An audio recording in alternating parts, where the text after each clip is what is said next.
Okay. Turned out pretty good. Pretty good. You know, he had a wife, Bernadine. My dad? Yeah. Okay. Oh, wife? Now, Mother said they weren't now, let me married. tell you what I was going to tell you. Okay. She came down to visit one time, and that woman could walk on her hands. First person I'd ever seen that could walk on their hands. Bernadine was her name. And she came down and stayed along a while at our house. Lee was working and didn't come. But she came down, and my mother said, as long as she lived, that the reason the Buck and Lorraine got together was the fact that Bernadine wouldn't leave him alone, and Lee was off up in Ohio, and that was not. Oh, she was flirting with Uncle Buck. Yeah. Gotcha. But, so then the war came, and and Lee went into the service, and you filled out these papers. Your wife would get a supplement, whatever, and he filled out these papers, and he turned him in that he was divorced. Put her name down, no, I'm sorry. He put her name down as a wife, dependent, you know. And, no, he put it down as divorce, that's what it was. But they still sent like alimony. Mm-hmm. And she got a check every month. Well, he went overseas and was gone overseas, and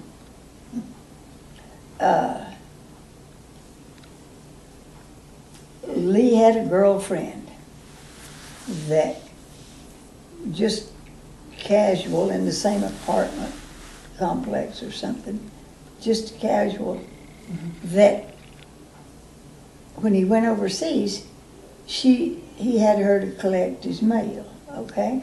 Mm-hmm. Well, while he was overseas, he started getting all these letters back from the government. And one of them said,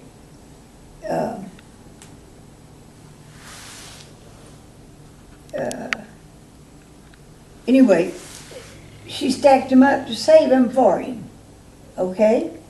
Well, then, by the time she knew he was back, he was going with your mother. And she wrote me and asked me if she could send them to me, if I'd give them to Oh, gotcha. to Lee. And, ouch. And the letter said,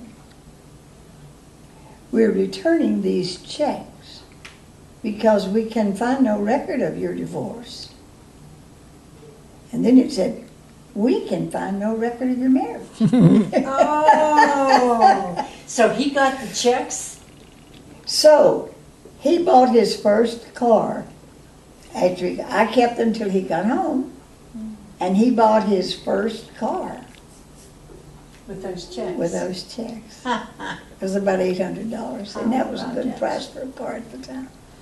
How long was he in the hospital in California after he was? About 18 months, Yeah. honey, altogether. It was December of 45, and it was well into early in 47, I think, when he was finally got home, at least when he went back to work. But that says, we can find no record of your divorce. We can find no record of your marriage. Well, his discharge papers say he wasn't injured So either. she never got any checks? No, she No. was gone. I found out later, they had separated before he ever, but see, that was something that it just,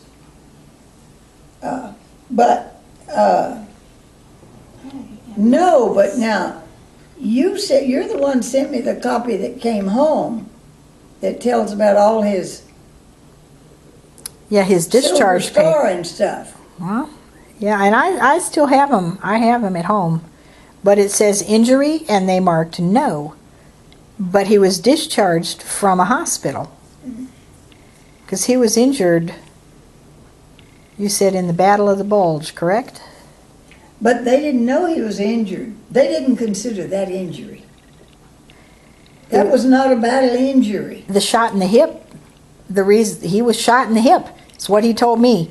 And that's why he couldn't get out. He couldn't get out of there. He laid in the field overnight, or however long, and his feet frostbit. But he was shot in the hip. But he didn't know anything about. Oh no! That came later.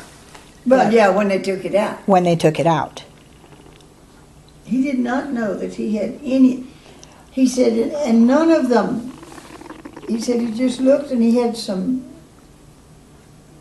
little red marks, but that they'd come in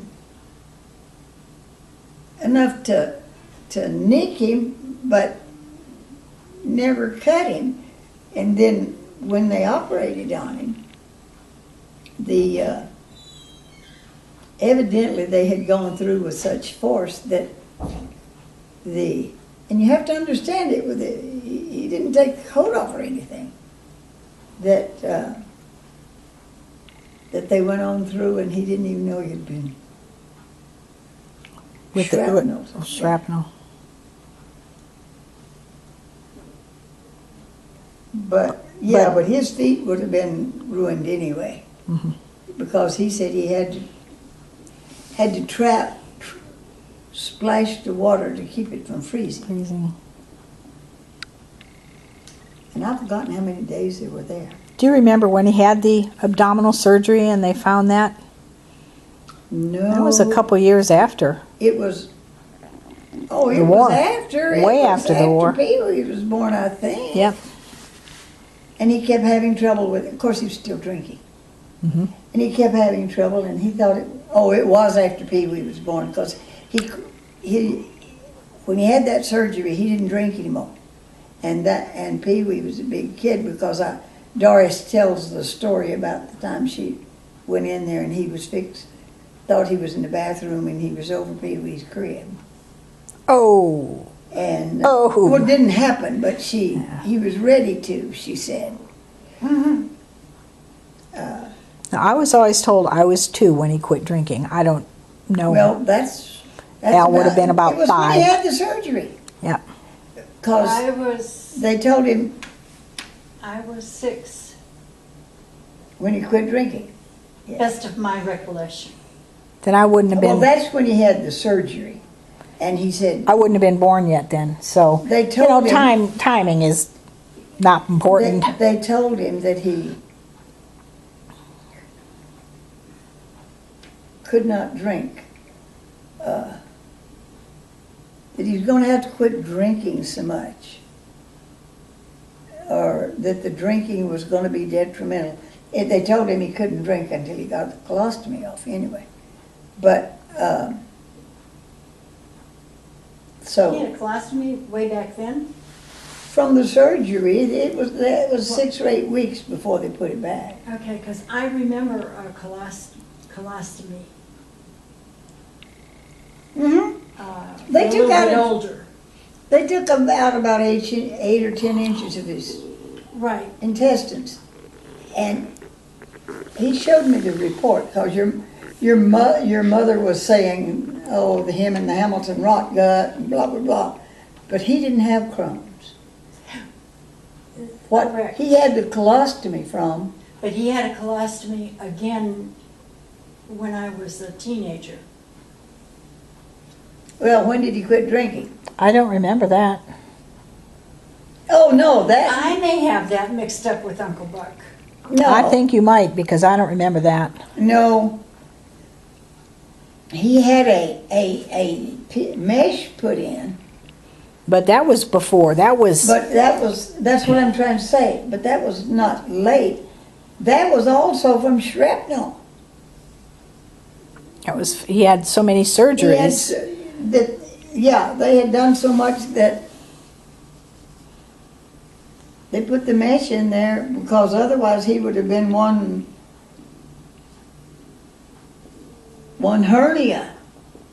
Oh, he had them They later put the on. mesh in because every stripe that they had, you know, would tend to hernia, and he had a, Wait a minute, why does, and did you know he carried a thing in his pocket for airplanes, for aeroplanes? telling him that he had a piece of metal mesh in his stomach? I did not know that. Yeah. See, I carried cards for both my niece and my pacemaker, but they don't take them anymore. Because the guy said to me the last time, it was in Hawaii, I wanted to show him, you know, that I couldn't go through the machine. He said, he says, anybody can make them on a computer. He said, we don't need them anymore. I said, "Oh." I know my dad carried his AA card with a dime and his sponsor's phone number for years and years. Well, when he died, it was still in his wallet, and his sponsor was long dead. Well, did he still have a bottle of alcohol sitting in his cabinet when he died? I don't know. I know they had it when we were kids because we used to pour it out and refill it with water and drink it. That was Mom's. That was Mom's. That was Mother's. Yeah, well, she was not in AA. Your mother still drank after he quit. Yes, she did. Mhm. Yeah. She and Aunt Doreen and And Aunt Lo. I. Oh, yeah. I remember that. And see, that really bothers me because Aunt Lo found religion, which is great, but she would Honey, Aunt find Lo- fault in everything that we did. Well, honey, And I'm thinking, does she not realize I have a memory? honey, when she was 13, she spent a week ran away from home and spent, well, I won't say a week, spent several days in the basement under the Baptist church, 4 or 5 blocks from their house. No, I didn't. And of course, Lori never got beyond the 8th grade. She didn't finish the 9th grade. She married Buck when she was, but she would always tell everybody that my mother raised her. Oh, no doubt. But only problem was mother got her a little late. Yeah. Now, why are you people sitting here? I'm done. Oh, you're not? Tell me something about my granny. I don't know what you would want to know about your granny. She didn't have much of a childhood, you told me. Oh no, she didn't. Why? Her daddy died when she was 8, and he left a wife and 3 little girls and a piece of property with a little house on it. And it was a farm. Grandma could maybe find somebody to farm it, but there was no income. And there were some people, actually it was my Uncle Columbus's mother, but this was before the rest. Anyway, her hands were all, who knows why. And she was all crippled, probably rheumatoid arthritis. And so they hired my mother to go stay and to help Miss Whitmire with the cleaning and the you know. Well, I'll be. And they paid her, That's it for me. why? Battery. What kind of battery? Well, I have to plug it in.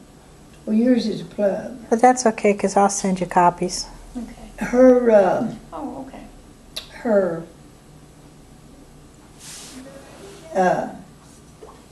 my mother lived with them, went home on Sunday afternoon after church, and took the $1 they gave her and gave it to her mother. They gave her, of course. To Granny's mother. Yeah, to her own mother, too. Rena Adelina. Rena Adelina. That was my grandmother's name. Rena Adelina. And her maiden name was Brown, correct? And her Yeah. married name was Aiken. That's right. And then Granny got typhoid, right?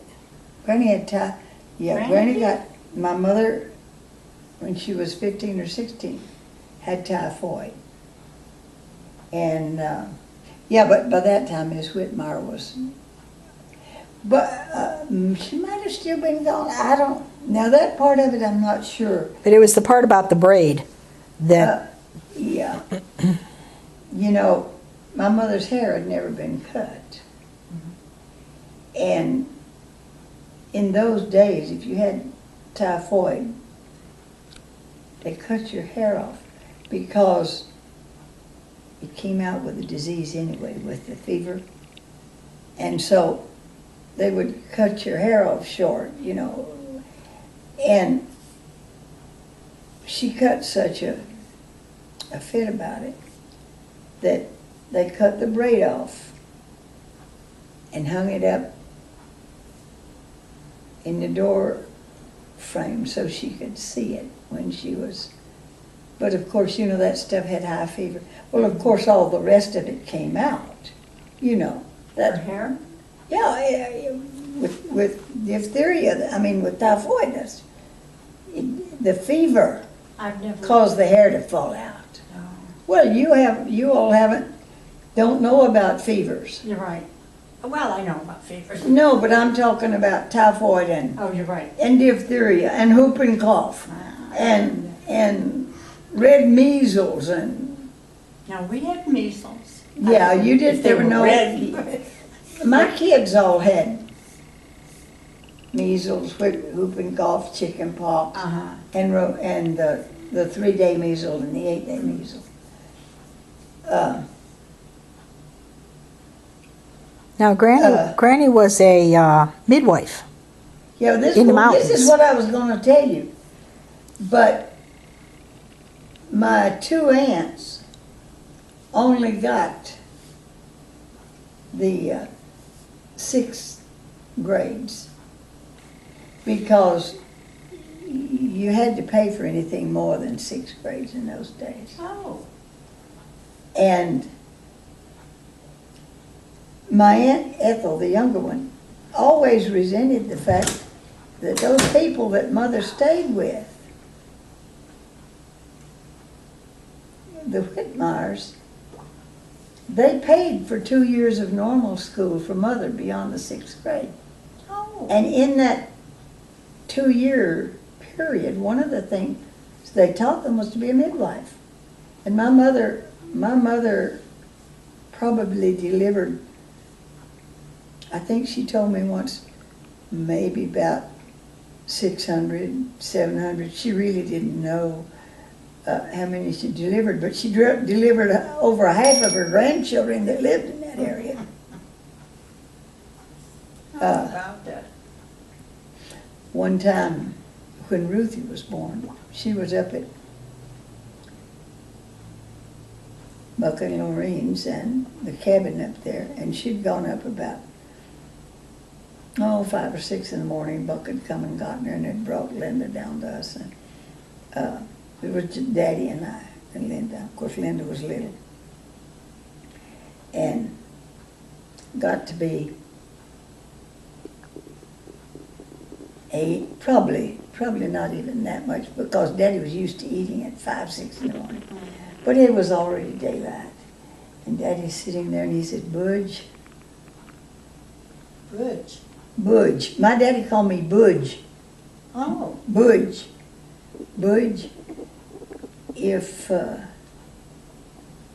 you'll make the biscuits, I'll cook the oatmeal. Now, I was 8, I don't know. Anyway, but I knew, I'd watch Mother make biscuits many times. I got in there and I made, of course, we had self-rising flour, so all it really had to have was a little salt and no. shortening and milk, you know. And I got in there and I made biscuits and I cooked them. And of course, I didn't really understand about massaging the biscuits. They had dry spots in them. but so did my daddy's oatmeal. We both sat there and we both ate it and we both acted like it was good. It was good. It was. Oh, but I never will forget that. And of course, you know, my daddy thought it was kind of, when Mother got home later in the day, I heard him telling her and laughing about it. And about the breakfast? about the breakfast. Now, he was a itinerant, is that the word, preacher? Pop? I don't know if they called him itinerant or not. That's the word I would use. My daddy, before I started school, we lived in the mountains. My daddy preached at 3 churches. Oh, I'm glad. Yeah, tell me about that. He preached at the church that was close to us. It was called Pleasant Grove. The other 2, I don't remember the names. But we'd preach one Sunday here and one, because none of the 3 churches could afford a preacher. This is the Depression. And in the afternoon, he'd go to one about halfway up the mountain, and then at night he'd go one that was kind of down south on the river. Was this the French Broad River? Yes. And you know, at my age, it might have been the river itself. It might have been one of the, Tributaries? well, yeah, one of the creeks that ran into the river. But,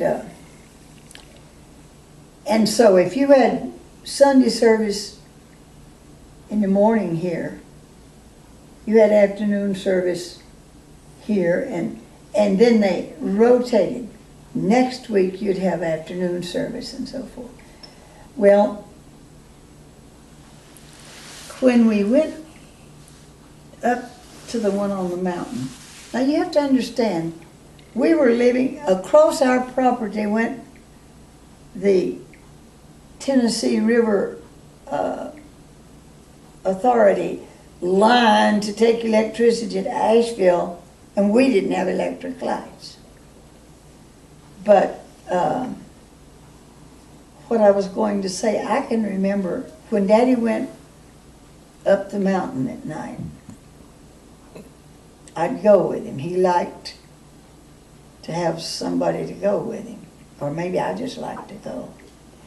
But they had these lights in the church that are coal oil lamps, and you pumped them up and then lit them. I don't know.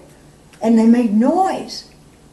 And they set up on they had these reflector things with a little shelf, and they'd light them and set them up on those up high, going down like that. But I always went. But I always hid under one of the benches until Daddy got through pumping up the lanterns. You hid under a bench? Under a pew. Under a pew. Because they made noise. It was scary. I was little. Oh, okay. I was little. It made noise. And one time my mother, you see, not only was my mother a midwife, in that obscure mountain country in those days, the people that lived around on those mountains, they didn't call the doctor, they called my mother. There was a doctor in Hendersonville, but that's 9 or 10 miles away, and people didn't have, there was few cars, mostly it was, No phones. oh, no phones, nothing. And the poor doctor was spread pretty thin. And if the roads were like the ones into our house, he'd have had a hard time getting in anyway. But somebody had come walking across the mountain. I remember who were those people that lived over there? My daddy. Anyway, they came over looking for Mama. Mama went to tend the sick. It was just, that's what she did. She went to tend what? The sick. Oh. And we went out. She took me with her. I'm under school age. The girls are, everybody's gone to school but me. And So we went to these people's house, and they had, it was diphtheria. It was a little boy with diphtheria. I didn't, and it's catching. Yeah. So I was kept in this kind of, I want to say screened-in porch, but, you know, and there were other people there. Yeah. Of the family, but I wasn't allowed to go into the other part of the house because it's Yeah. anyway. Well, Mother, sometime late in the afternoon, the little boy was choking. He was dying, actually. And my mother literally stuck her fingers down the throat and pulled the wad of phlegm out. And he lived. He made it. But anyway, by the time she got him stable, it was dark. We went, I don't know, early. It was just early, I don't know how old, but it was dark. So we got to go back around the mountain, and you're not talking street lights or anything like that. So they made us a torch. They poured, okay, everybody, they had a little flat bottle with a neck on it. Mm-hmm. That castor oil came in. Oh, yeah. And they filled that thing up with kerosene. Everybody had lamps, everybody had kerosene. And then they rolled up a piece of white rag and stuck in the top and lit it. And my mother was carrying that light around the mountain. And the We call those Molotov cocktails. yeah, and the big old, yeah, there's something about how tight you have to roll that stuff to keep it from Spilling out. blowing up. Right. And that was so scary. The big old shadows coming at me, you know, and the lights shining around Mother, and you know, and I'm in front of her, and all these trees are just trying to get me, you know. And so when I got to where I couldn't stand it anymore, I'd get behind her and walk, and it was worse behind. But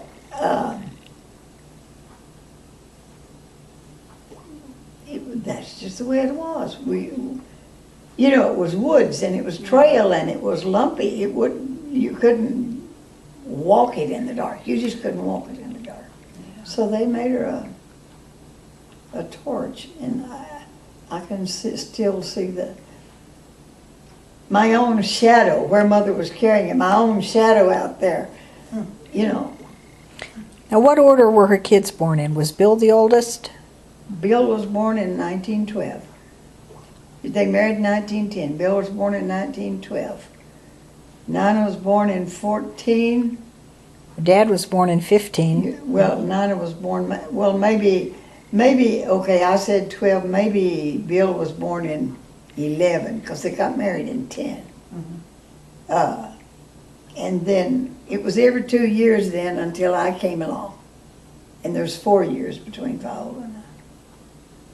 So there was Bill, Nina, my dad. Me, Ethel,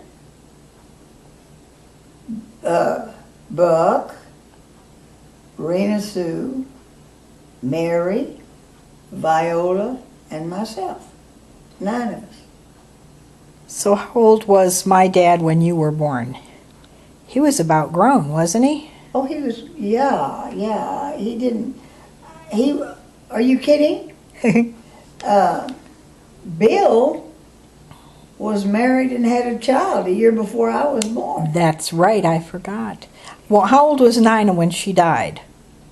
2 or 3, she Was- was maybe 18 months. Wow. But this is a story that they don't tell. Oh boy. Uh-oh. And my battery's dead. My dad and mother, one of those times, they had to move very quickly. Now I don't. Ooh, what was that? That was my I don't know what. tablet. I don't know the reason behind their move. They were always, though, it was always, almost always, because, like, my daddy bought or rented or whatever, or ran a slaughterhouse. And there was a house built next to it, so they moved from where they were into that house. And my brothers and sisters, including your dad, they lived in several places. I was the only one that, every one of the others lived in more than 2 houses. I only lived in 2 before I got old enough. And Daddy built most of them. He'd move somewhere and build, and then, I don't know, maybe. Anyway, they bought this house that this family lived in, and the family moved out and they moved into it. And the family had it was a matter of like moving out and moving in at the same time. I mean, they were moving out as Mother and them were moving in. I mean, Mother and Dad. And those people were moving. They had had a child with meningitis that had died. Mm-hmm. And they were moving out, and that was part of the reason. And my mother and daddy moved into that house, and maybe 6 or 7 days after they moved into it, Nina got meningitis. Oh, And she lived 3 days. 3 days. Yes, 3 days. Was she a baby or? She was 18, 19 months. But, now we would know. Now we would know to wait a day or two, because the child, and I don't know how long before they moved out the child the child died there, but the child died in that house. And 7, 8 days after they moved in, Nina became sick. In those days they called it, a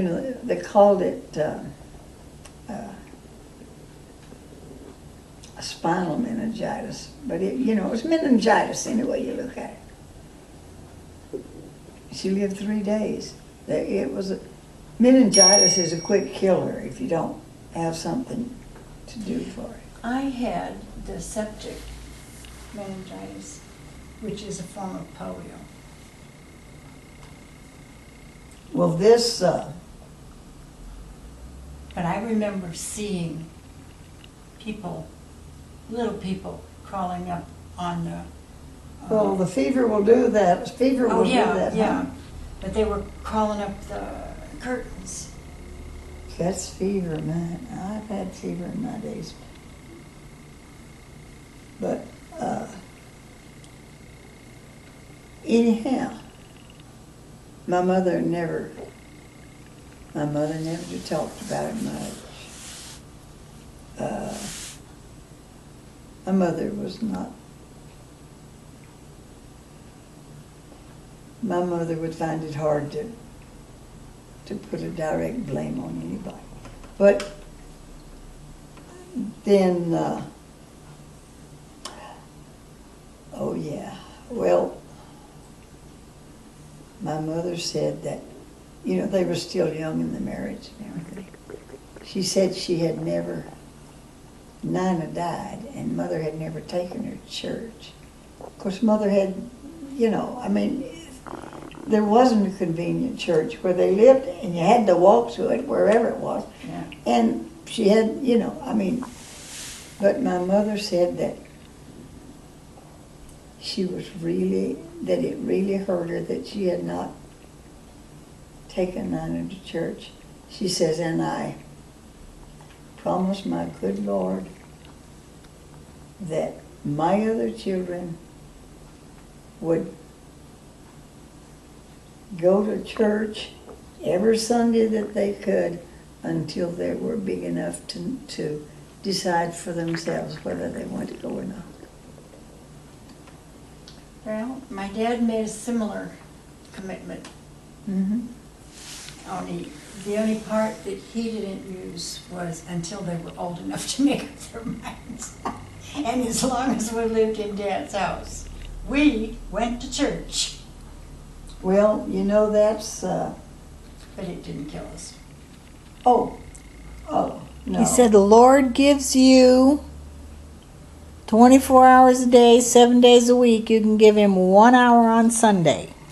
I'm thinking. Now that's what your daddy said. That's I'm what my thinking daddy the Lord said. gives you 154 hours a week. And you give give him him back back one. one of them.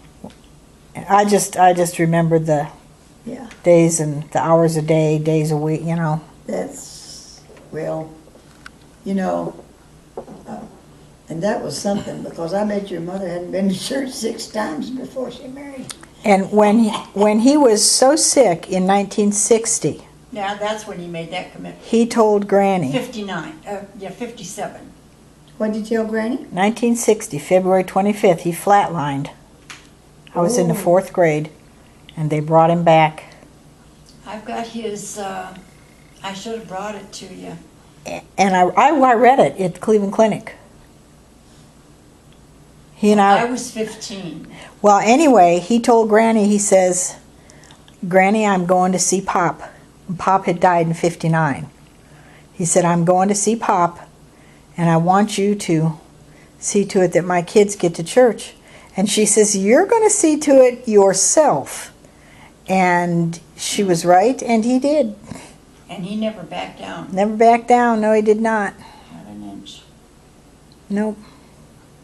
But I was 15 because I had run away then. You know what? Duh. You know how you get memories old. Oh, yeah. Well, I have this picture in my mind. I told you about it, didn't I? Of you, one of those times that you run away. I have this, I can almost see you in this, looking out at me through this dark doorway, and I think it was just because I was so upset that That I ran away. You know, I will tell you one of the reasons I ran away. Mother never would let me get close to Dad. She was always there to remind me that he wasn't your dad. that he wasn't my dad. And when I seen him so sick, I knew he was going to die. And then Mother was going to have free reign. Sandy, the timing is Honey. right, because in 1960, in February, I turned 10. You would have been 15, and you would have turned 16 the following September. And that's when Your we moved. 60th year. we moved to Your 60th Macedonia year. that year.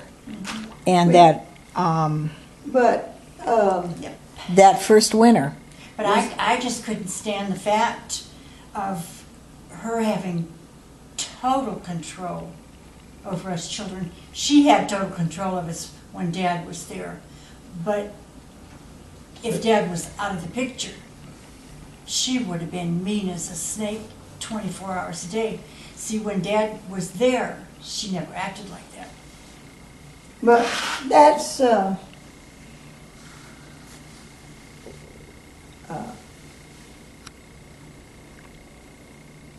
when it was like I told you about I'll get you, my pretty.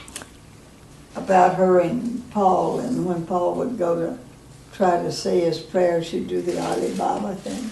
Oh, yeah. She'd go, Ali Baba, and he would laugh because he's a little kid, and what she was doing was an antic. And then he'd say, Mommy, you're making me sin. That's his heart. He got religion at a young age and he run with it. He Uh-huh. was always religious. Sweetheart, He would bribe me. Now, I didn't have to go to church. Mom didn't push us to go to church. And she didn't like it when we went with Paul. But he would bribe me. He'll say, if you promise to go to church with me on Sunday, I'll take you to the picture show Saturday. I took him the first time he ever went, the one that wasn't Catholic, The one that wasn't my... to a church that wasn't Catholic. I was telling her. He went to his first Protestant church with me, and I don't know how much his father and that family went to the Catholic Church. I know they were Catholics. They were good people. Well, I know, but I mean, honey, I know lots of good people that don't go to church much. Yeah. But I took him with me. They lived in the folks lived in a duplex, and I can't, what was the name of that street that duplex was on? Because you lived there. 31st? Was it 21st? 31st Street. It was 31st Street. When you lived in the duplex, and there was, about 3 blocks down, there was a church. Oh, okay. And,